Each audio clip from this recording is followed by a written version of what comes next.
வெக்கம் கட்டவனோடா. உங்களுக்கெல்லாம் சுயமரியாதை, தன்மானம், பெரிய பெரியாருடைய பேரு, ஆடேங்கப்பா பூரா அடிமைகள். கோபாலபுரத்துடைய மொத்த அடிமைகள், கொத்த அடிமைகள். நீங்கள் ஊர் மக்கள் சொல்லணும் சார், ஓட்டு போட்ட தமிழ்நாட்டு மக்கள் சந்தோஷமா இருக்கிறான், நாங்கெல்லாம் மகிழ்ச்சியா இருக்கிறோம் சொல்லணும். ரொம்ப சிறப்பா செயல்படுது. ஜல்லிக்கட்டுல காளை அடக்கிறதுக்கு உதயநிதியும் உதயநிதி மகன் வந்து அப்படியே அலங்காரம் பண்ணி அப்படியே அழகா உட்காந்து, மந்திரிகள் எல்லாம் மாடவோட துண்டு போட உட்காந்து பார்வையிட்டு மாடத்துல உட்காந்து அரச பரம்பரை மாதிரி அங்க ஆட்சி அமைச்சிட்டு வந்துட்டாங்க மதுரையில. ரொம்ப சிறப்பு. இந்த புதுக்கோட்டையில வந்து குடிக்கிற தண்ணியில மலத்தை கலந்து வருஷம் 3 ஆச்சு. புதுக்கோட்டை வேங்க வயல் சம்பவம் 3 ஆண்டு திமுக அரசின் திராவிட மாடல் ஆட்சி சாதனை. Accused not arrest. இது வரைக்கும் இது சிறப்பா செயல்படும். பட்டியல் மக்கள் நீதிபதி ஆயிருக்கிறாங்கன்னா திராவிட இயக்கம் போட்ட பிச்சை அப்படின்னு சொல்லி விமர்சிச்ச திமுக 3 ஆண்டு சிறப்பு ஆட்சி நடக்கு. 3 லட்சம் கோடி கடன் வச்சுட்டு போனார் எடப்பாடி. இன்னைக்கு 8 லட்சம் கோடி தானே வச்சிருக்காரு எங்க அண்ணன் ஸ்டாலின். திமுக ஆட்சி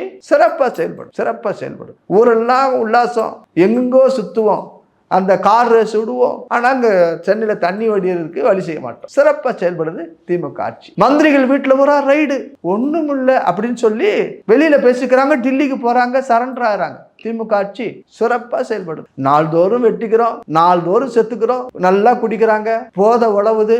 திமுக ஆட்சி சிறப்பா செயல்படுது. கவர்னர்கிட்ட நாங்க எதிர்ப்போம், பதவி வைக்கிறதுக்கு அவர் வீட்டுல போய் நிற்போம். திமுக ஆட்சி சிறப்பா செயல்படுது. உதயநிதி வந்து கவர்னருக்கு எதிராக நாங்க பேசுவாரு, திமுக அமைச்சர்கள் கவர்னருக்கு எதிராக பேசுவாரு. ஆனால் பதவி நீட்டிப்பு செய்யப்பட்டிருக்கக்கூடிய ஆளுநருக்கு எதிராக எதுவுமே பேச மாட்டார்கள், போராட்டம் நடத்த மாட்டார்கள்.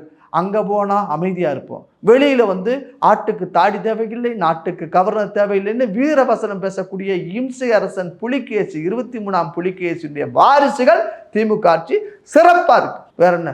அடுத்து இன்பநிதியை நாங்கள் முதலமைச்சர் ஆக்குவதற்கு 2031 ஆக்குறதுக்கு இன்னைக்கே நாங்க எங்க ராசா, எங்க இன்பநிதி ராசா துரைக்கு நாங்க பொன்னாடை போட்டு எங்க மந்திரி சபை சீட்டுல எங்க துண்டை போட்டு வைப்போம். திமுக ஆட்சி சிறப்பா இருக்கு. வெக்கம் கட்டவனோடா. உங்களுக்கெல்லாம் சுயமரியாதை, தன்மானம், பெரிய பெரியாருடைய பேரு, ஆடேங்கப்பா பூரா அடிமைகள். கோபாலபுரத்துடைய மொத்த அடிமைகள், கொத்த அடிமைகள். நீங்கள்